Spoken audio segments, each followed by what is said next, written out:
अगर आप इस वक्त 1.5 लाख रुपए के आसपास अपने लिए फोन ढूंढ रहे हैं तो ये वीडियो आपके लिए है, क्योंकि आज होने वाला है दो जबरदस्त 5G फोन्स का मुकाबला। एक तरफ है सैमसंग का ब्रांड न्यू गैलेक्सी A56 जिसमें इस मर्तबा कुछ स्पेक अपग्रेड्स हैं और सैमसंग ने अपनी वन यूआई के कुछ प्रीमियम फीचर्स भी डाले हैं, जबकि दूसरी तरफ है ओप्पो का ब्रांड न्यू रेनो 13 5G जिसे स्टाइलिश डिजाइन, जबरदस्त परफॉर्मेंस और बड़ी बैटरी के साथ लॉन्च किया गया है। तो इन दोनों में से कौन सा फोन आपके लिए बेहतर है, सब क्लियर हो जाएगा आज के इस डिटेल कंपैरिजन में। अस्सलाम वालेकुम और रिव्यू स्पीकर में खुशामदीद। मेरा नाम अमीर है। हमेशा की तरह इस कंपैरिजन वीडियो में भी हम पॉइंट्स पे बेस करके इन दोनों फोन्स में से एक फाइनल विनर सेलेक्ट करेंगे और वो सेगमेंट आप लोगों को हमेशा बहुत ही पसंद आता है, तो मैं रेकमेंड करूंगा कि ये वीडियो आप लोग एंड तक देखें। और मैं हमेशा हमारी रिव्यू स्पीकर की टेक एंथुसियास्ट्स की कम्युनिटी की राय भी इन कंपैरिजंस में शामिल करता हूं और वो भी आपको इन दोनों फोन्स में से एक सेलेक्ट करने में मदद करेगी। तो अब चल के कंपैरिजन शुरू करते हैं और हमारी सबसे पहली कैटेगरी है प्राइस। तो गैलेक्सी A56 के पाकिस्तान में दो वेरिएंट्स लॉन्च हुए हैं, 8256 जिसकी रिटेल प्राइस है 1,38,000 और 12,256 ये वाला 1,51,000 का है। जबकि दूसरी तरफ ओप्पो रेनो 13 का एक ही वेरिएंट है 12,256, इसकी रिटेल प्राइस है 1,50,000 रुपए। तो यहाँ 12 GB रैम वाला ऑप्शन में तो ओप्पो रेनो 13 को थोड़ा सा प्राइस एडवांटेज जरूर मिलता है, लेकिन सैमसंग के पास एक कम प्राइस वाला वेरिएंट भी मौजूद है। और सच पूछे तो ज्यादातर एवरेज किस्म के यूजर्स को 12 GB और 8 GB में इतना ज्यादा फर्क नहीं महसूस होता। ये चीज ज्यादा एंथुसियास्ट्स और परफॉर्मेंस ओरिएंटेड यूजर्स के लिए मायने रखती है। तो अगर हम स्ट्रिक्टली प्राइस की बात करें तो वहां गैलेक्सी A56 का 8 GB वाला वेरिएंट सबसे लोएस्ट प्राइस्ड है और इसी वजह से मैं इसे एक विनर डिक्लेयर कर रहा हूं। आगे बढ़ते हैं डिजाइन और मटेरियल्स की तरफ। तो यहां इन दोनों फोन्स की लुक और फील खासी प्रीमियम महसूस होती है, ऑल्दो सैमसंग को मटेरियल्स में एक एज हासिल है। गैलेक्सी A56 में फ्रंट और बैक दोनों पे गोरिल्ला ग्लास विक्टर्स प्लस लगाया गया है, साथ में एल्यूमिनियम की फ्रेम है जो इसको सॉलिड और ड्यूरेबल बनाती है। यहाँ बैक को ग्लॉसी फिनिश दी गई है और नॉर्मली ऐसे ग्लास और मेटल वाले फोन ज्यादा प्रीमियम माने जाते हैं। आ जाए ओप्पो रेनो 13 पे तो फ्रेम यहाँ एल्यूमिनियम की है, लेकिन यहाँ फ्रंट पे गोरिल्ला ग्लास 7i लगाया गया है, बैक पे सादा ग्लास है, लेकिन इस बैक की फिनिश और टेक्सचर बहुत ही मजे के हैं। ये सॉफ्ट सैटिन मैट फिनिश है जिसमें रोशनी पड़ने पर आपको ब्लैक और ब्लू के शेड्स नजर आते हैं और कैमरा मॉड्यूल के पास एक सटल सा ग्लो भी दिखता है, जो कि दिखने में मुझे पर्सनली बहुत ही ज्यादा कूल लगा। लेकिन इस फोन की जो सबसे इंप्रेसिव बात है वो है इसका स्लिम प्रोफाइल, इवन दो इसके अंदर ज्यादा बड़ी बैटरी लगाई गई है। बड़ी बैटरी होने के बावजूद भी यहाँ थिकनेस सिर्फ 7.29 मिलीमीटर है, वजन भी खासा कम है 181 ग्राम्स, जबकि गैलेक्सी A56 भी कोई बहुत ज्यादा थिक तो नहीं है, इसकी थिकनेस 7.4 मिलीमीटर है और यहाँ वजन 198 ग्राम्स है। वाटर रेजिस्टेंस की बात करें तो गैलेक्सी A56 में IP67 dust and water resistance है, जबकि रेनो 13 में IP68 और IP69 रेटिंग्स हैं जो कि प्रेशराइज्ड वाटर जेट्स तक हैंडल कर सकती हैं, which is quite impressive for this price. तो ये दोनों फोन्स एस्थेटिकली स्ट्रांग हैं। ओप्पो रेनो 13 थोड़ा अल्ट्रा स्लिम और फैशनेबल डिजाइन की तरफ जा रहा है, जबकि गैलेक्सी A56 थोड़ा बॉक्सी इंडस्ट्रियल किस्म के डिजाइन के साथ है और इसका लुक काफी हद तक सैमसंग की लेटेस्ट S25 सीरीज जैसा बनाया गया है। I mean, it's the same design language. लेकिन मटेरियल्स और बिल्ड क्वालिटी के लिहाज से गैलेक्सी A56 को एक एज हासिल है, क्योंकि यहाँ एल्यूमिनियम की फ्रेम है और आगे और पीछे गोरिल्ला ग्लास विक्टर्स प्लस लगाया गया है, जो कि पिछले साल हम इनकी फ्लैगशिप सीरीज में देखा करते थे। मेरे लिए पर्सनली यहाँ विक्टर्स प्लस का होना ज्यादा इंपॉर्टेंट है और IP67 भी कोई हल्की पुल्की प्रोटेक्शन नहीं होती। गैलेक्सी A56 भी डुबकी वगैरह बर्दाश्त कर लेगा। तो मटेरियल्स और डिजाइन के सेगमेंट में मैं पर्सनली यहाँ गैलेक्सी A56 को विनर सेलेक्ट कर रहा हूँ, लेकिन आप लोग मुझे कॉमेंट्स में अपना फीडबैक जरूर दीजिएगा कि आपको इन दोनों फोन्स में से किसकी बिल्ड और डिजाइन ज्यादा बेहतर लगी। तो गाइस अब आते हैं हमारे तीसरे सेक्शन पे और वो है डिस्प्ले। और यहाँ इन दोनों फोन्स के डिस्प्ले स्पेक्स बहुत ही सॉलिड हैं। दोनों में AMOLED पैनल्स हैं। ओप्पो रेनो 13 में 6.59 इंचेस का डिस्प्ले है, जबकि गैलेक्सी A56 थोड़ा सा बड़ा है विद 6.7 इंचेस। दोनों में 120 हर्ट्ज का हाई रिफ्रेश रेट है, लेकिन ब्राइटनेस का फर्क यहाँ क्लियरली सैमसंग गैलेक्सी A56 के हक में है, क्योंकि ओप्पो की पीक ब्राइटनेस 1200 निट्स है जबकि गैलेक्सी A56 पूरे 1900 निट्स तक जाता है, यानी कि सनलाइट में सैमसंग थोड़ा सा बेहतर रहेगा। ऑल्दो यहाँ रेनो 13 से भी ज्यादातर लोगों को कोई इश्यूज नहीं होने वाले। दोनों फोन्स में अंडर डिस्प्ले फिंगरप्रिंट सेंसर्स हैं जो कि खासे तेज और रिलायबल हैं। अच्छा, ये नोट करें कि ओप्पो में 10 बिट डिस्प्ले है, यानी कि 1 बिलियन कलर्स दिखा सकता है, जबकि सैमसंग में नॉर्मल 8 बिट पैनल है जो कि 16 मिलियन कलर्स दिखाते हैं। लेकिन ये बात भी ध्यान में रखें कि आप लोग जो कंटेंट कंज्यूम करते हैं मूवीज, वीडियोस, गेम्स की शक्ल में, उसमें से 99.9% कंटेंट इस वक्त 8 बिट ही है, और यही वजह है कि इस वक्त कोई भी मेन स्ट्रीम फ्लैगशिप फोन जैसे कि गैलेक्सी S25 या top of the line iPhones कभी भी 10 बिट डिस्प्लेस के साथ नहीं होते, विच इज वाई मैं पर्सनली 10 बिट डिस्प्लेस को एट दिस पॉइंट थोड़ा गिमिकी समझता हूं। इसका कोई बहुत ज्यादा रियल वर्ल्ड यूसेज नहीं है। फिर यहाँ दोनों डिस्प्लेस HDR10+ सर्टिफाइड है और दोनों में Gorilla Glass प्रोटेक्शन भी है। गैलेक्सी A56 में Gorilla Glass Victus Plus है, जबकि Oppo में Gorilla Glass 7i। लेकिन जहां तक बात है रेजोल्यूशन की, तो Oppo Reno 13 में 1.5 के रेजोल्यूशन है, मतलब कि यहाँ पिक्सल डेंसिटी थोड़ी ज्यादा है, 460 ppi, जबकि गैलेक्सी A56 में एक 1080p डिस्प्ले है, ये आपको 385 ppi की पिक्सल डेंसिटी देगा। लेकिन 385 भी ठीक ठाक क्रिस्प होता है, आपको इन दोनों फोन्स में से कोई भी लो रेजोल्यूशन नहीं महसूस होने वाला। मुझे नहीं लगता कि आपके एक्सपीरियंस में यहाँ कोई फर्क होने वाला है। यहाँ जो ज्यादा इंपॉर्टेंट चीज है वो है बेजल्स की thickness. Oppo Reno 13 takes the cake. यहाँ थोड़े पतले और यूनिफॉर्म बेजल्स हैं, जबकि गैलेक्सी A56 के साइड बेजल्स भी थोड़े ज्यादा चौड़े हैं और इसका चिन तो माशाल्लाह खासा कुशादा है। लेकिन फिर भी आई थिंक मेरे लिए यहाँ इन दोनों फोन्स में से एक क्लियर विनर सेलेक्ट करना खासा मुश्किल है, क्योंकि जहां Oppo का पैनल ज्यादा पिक्सल डेंसिटी, 1 बिलियन कलर्स और पतले बेजल्स के साथ है, वहां गैलेक्सी A56 के पास 1900 निट्स की ज्यादा पीक ब्राइटनेस और ज्यादा बड़ी डिस्प्ले साइज का एडवांटेज है। तो डिस्प्ले के इस राउंड में मैं इन दोनों फोन्स के बीच में एक ड्रॉ डिक्लेयर कर रहा हूं। अपनी राय नीचे कॉमेंट्स में जरूर दीजिएगा। गाइस, अब चलते हैं ऑडियो एक्सपीरियंस की तरफ। तो यहाँ दोनों फोन्स में स्टेरियो स्पीकर्स हैं और दोनों फोन्स में हेडफोन जैक्स भी मिसिंग हैं, तो आपको टाइप सी या वायरलेस हेडफोन्स यूज करने पड़ेंगे।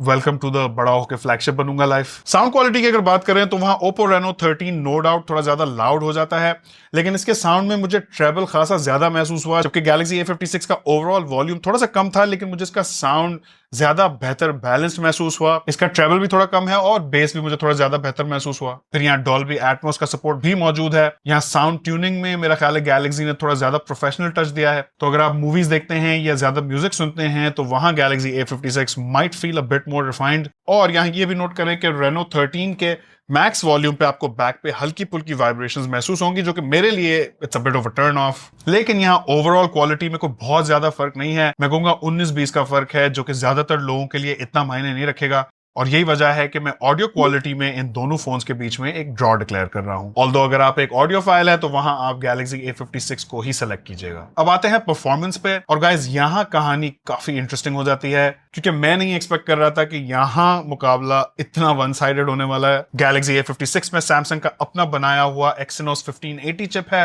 ये एक 4 नैनोमीटर का 5G चिप है, साथ में 256 GB UFS 3.1 स्टोरेज और LPDDR5 रैम, जिसमें 8 और 12 GB के रैम वेरिएंट्स हैं। अब इस गैलेक्सी A56 का Antutu पे हमारे पास स्कोर आया तकरीबन 9 लाख के आसपास, जो कि माना इस प्राइस पॉइंट के हिसाब से थोड़ा कम पावरफुल है। लेकिन यहाँ जरा Oppo Reno 13 चेक करें। MediaTek Dimensity 8350, ये भी 4 नैनोमीटर का 5G चिप है। यहाँ भी 256 GB UFS 3.1 स्टोरेज है। रैम थोड़ी सी बेहतर इस्तेमाल की गई है, LPDDR5X, और यहाँ सिर्फ 12 GB की कॉन्फ़िगरेशन है। लेकिन जरा इसका Antutu स्कोर तो चेक करो, इसमें 13 लाख से भी ऊपर का स्कोर दिया है, जो कि ऑलमोस्ट 45% ज्यादा है गैलेक्सी A56 से। I was really not expecting इतना फर्क होगा परफॉर्मेंस में। तो हाँ, अगर आप एक हाई परफॉर्मेंस यूजर हैं, हैवी गेमिंग करते हैं या फिर हैवी एप्स चलाते हैं, तो by all means Oppo Reno 13 की तरफ देखें। इसका चिप ज्यादा पावरफुल है और रैम भी ज्यादा तगड़ी है।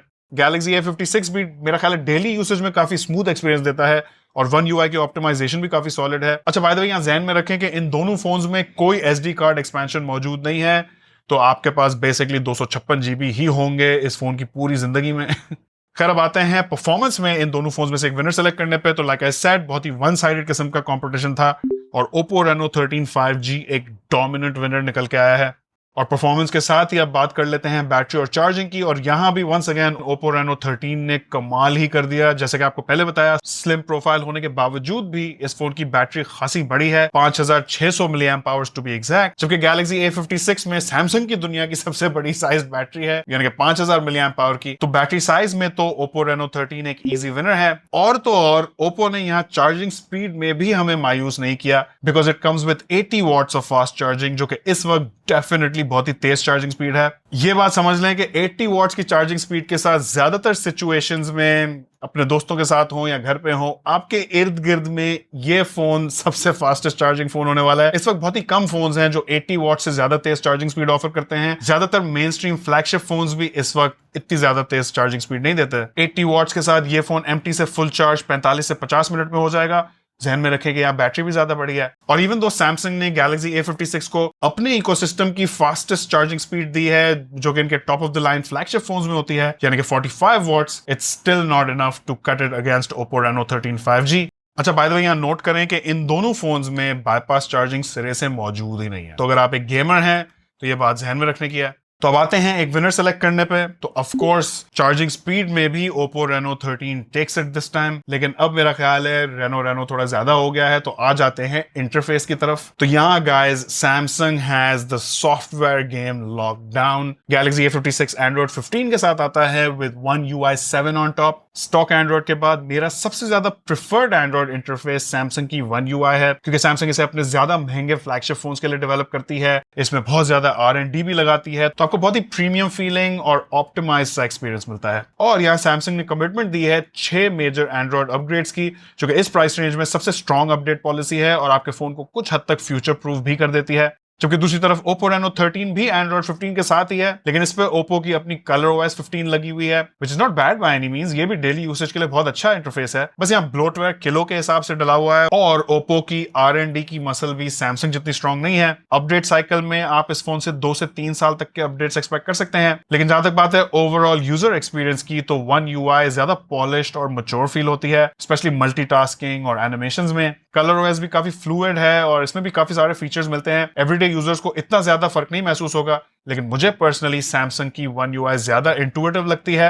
अच्छा, बाय द वे इन दोनों फोन्स में कॉल रिकॉर्डर मौजूद नहीं है, तो हमारे जासूसी भाई इस बात का ख्याल रखें। अगर आपको कॉल रिकॉर्डर चाहिए तो बेहतर होगा आप कोई और फोन की तरफ देखें। लेकिन अब आते हैं एक विनर सेलेक्ट करने पे। तो ओवरऑल बेहतर इंटरफेस एक्सपीरियंस और ज्यादा बेहतर सॉफ्टवेयर सपोर्ट की वजह से मैं इस राउंड में Galaxy A56 को विनर सेलेक्ट कर रहा हूं। और दोस्तों अब आते हैं कैमरास पे, और जाना कहीं नहीं, क्योंकि इस सेक्शन के बाद फाइनल शोडाउन होगा। तो गाइस कैमरास के मामले में सैमसंग और Oppo दोनों की रेपुटेशन बहुत अच्छी है। पहले जरा बैक कैमरा का हार्डवेयर चेकआउट कर लेते हैं। तो सैमसंग Galaxy A56 में ट्रिपल कैमरा सेटअप है, जहां 50 मेगापिक्सल का ऑप्टिकली स्टेबलाइज्ड मेन कैमरा है विद f1.8 एपर्चर, 12 मेगापिक्सल का अल्ट्रा वाइड कैमरा है और 5 मेगापिक्सल का मैक्रो शूटर है। दूसरी तरफ Oppo Reno 13 भी एटलीस्ट कहने को तो ट्रिपल कैमरा सेटअप के साथ आता है। यहाँ भी 50 मेगापिक्सल का ऑप्टिकली स्टेबलाइज्ड मेन कैमरा है, अगेन विद f1.8 एपर्चर, लेकिन यहाँ अल्ट्रा वाइड कैमरा 8 मेगापिक्सल का है और साथ में 2 मेगापिक्सल का मोनोक्रोम लेंस दिया गया है। तो यहाँ एटलीस्ट हार्डवेयर की हद तक, या कह लें ऑन पेपर, Galaxy A56 आगे है। लेकिन अब जरा side by side photo samples देख लेते हैं। तो मेन कैमरास तो दोनों फोन्स के अच्छे हैं। बहुत ज्यादा बारीकियों में देखें तो छोटे मोटे फर्क आपको महसूस होंगे, जैसे रेनो की इमेजेस थोड़ी सी ज्यादा ब्राइट हैं, ऑल्दो ये मुझे नहीं पता कि ये सॉफ्टवेयर प्रोसेसिंग की वजह से है या कुछ और, क्योंकि रेजोल्यूशन और एपर्चर दोनों कैमरास के सेम है। सैमसंग की इमेजेस का कलर प्रोफाइल थोड़ा न्यूट्रल टाइप का है, जबकि Reno 13 की इमेजेस थोड़ी सी ज्यादा वार्म है। मुझे पर्सनली यहाँ सैमसंग थोड़ा बेहतर लग रहा है न्यूट्रल टोन्स की वजह से, लेकिन ये मेरी अपनी प्रेफरेंस है। And in terms of dynamic range, colour reproduction and clarity, ये दोनों कैमरास एट पार हैं। आ जाए अल्ट्रा वाइड कैमरा पे, तो यहाँ मेरे लिए रिजल्ट थोड़ा सरप्राइजिंग था, क्योंकि सैमसंग का 12 मेगापिक्सल का अल्ट्रा वाइड कैमरा होने के बावजूद भी परफॉर्मेंस में Reno 13 का 8 मेगापिक्सल का अल्ट्रा वाइड कैमरा पूरी तरह कंपीट कर रहा है। बल्कि जहां थोड़ी सी भी लाइट कम होती है, वहां सैमसंग की इमेजेस में नॉइज काफी ज्यादा आता है, जबकि उन सेम लाइटिंग कंडीशंस में रेनो की अल्ट्रा वाइड इमेजेस काफी डिसेंट निकल के आई हैं। अच्छा, कुछ इंडोर आर्टिफिशियल लाइटिंग वाले शॉट्स में सैमसंग का मेन और अल्ट्रा वाइड कैमरा की वाइट बैलेंसिंग थोड़ी ऑफ थी। ओवरऑल आई थिंक कि Galaxy A56 के लिए एक मिस्ड अपॉर्चुनिटी है कि इसके अल्ट्रा वाइड कैमरा ने इससे बेहतर नहीं परफॉर्म किया। लेकिन जहां बात आती है थर्ड कैमरा की, तो वहां ऐसा लगता है ओप्पो ने बिल्कुल ही हाथ खड़े कर दिए हैं, क्योंकि जहां Galaxy A56 एटलीस्ट आपको कीड़े मकोड़ों की 5 मेगापिक्सल की पिक्चर्स लेने देता है, वहां Reno 13 में सिर्फ एक मोनोक्रोम सेंसर है, यानी कि बजाते खुद ये कोई फोटोज नहीं ले सकता, सिर्फ एक ऑक्सिलरी सेंसर है। और इसके होते हुए भी इन रियलिटी Reno 13 में एक ड्यूल कैमरा सेटअप है। इनफैक्ट इन दोनों फोन्स में ही ये third cameras mostly filler features हैं और सिर्फ ट्रिपल कैमरा के लेवल के लिए दिए गए हैं, बट स्टिल सैमसंग का तीसरा सेंसर एटलीस्ट थोड़ा बहुत यूजफुल है। वीडियोस की बात करें तो दोनों फोन्स 4K वीडियो रिकॉर्ड कर सकते हैं। Galaxy A56 4K eight 30 FPS तक जाता है, जबकि Reno 13 में 4K एट 60 FPS तक का भी सपोर्ट है, जो डेफिनेटली एक एज है ओप्पो के लिए। स्टेबलाइजेशन दोनों में डिसेंट है, लेकिन Reno 13 की शार्पनेस और फ्रेम फ्लूइडिटी 60 FPS की वजह से थोड़ी बेहतर महसूस होती है। लेकिन सैमसंग भी यहाँ अच्छी क्वालिटी की वीडियोस ही ले रहा है, मुझे इससे पर्सनली इतने कोई इश्यूज नहीं है। तो वीडियोस में तो Reno 13 थोड़ा सा बेहतर है, लेकिन जहां तक बात है बैक कैमरा का ओवरऑल विनर सेलेक्ट करने की, तो 12 मेगापिक्सल अल्ट्रा वाइड और 5 5 मेगापिक्सल मैक्रो कैमरास के साथ सैमसंग का फुल ट्राइफैक्टा होने की वजह से और थोड़े न्यूट्रल और नेचुरल कलर्स की वजह से मैं बैक कैमरा में गैलेक्सी A56 को विनर सेलेक्ट कर रहा हूं, लेकिन ज़हन में रहे कि Reno 13 का कैमरा भी बहुत अच्छा है। और दोस्तों अब बात करते हैं सेल्फी कैमरास की, और यहाँ ओप्पो का बहुत ही ज्यादा नाम है। ओप्पो की सेल्फीज की क्वालिटी को आमतौर पर माना जाता है और यहाँ ओप्पो के पास हार्डवेयर भी बहुत ही तगड़ा है। 50 मेगापिक्सल का auto focus enabled front camera with 4K 60 FPS video recording, insane for this price range. जबकि गैलेक्सी A56 में है 12 मेगापिक्सल का front camera with 4K 30 FPS video support, लेकिन ऑब्वियसली रेजोल्यूशन और डिटेल में फर्क है। Side by side selfies compare करें तो दोनों कैमरास की सेल्फी क्वालिटी बहुत ही अच्छी है, डिटेल्ड, अच्छी skin tones, good colour reproduction. Galaxy A56 का 12 मेगापिक्सल का सेल्फी कैमरा ऑन पेपर कम लगता है, लेकिन ये कैमरा A55 के 13 मेगापिक्सल के ऊपर एक बड़ा अपग्रेड था।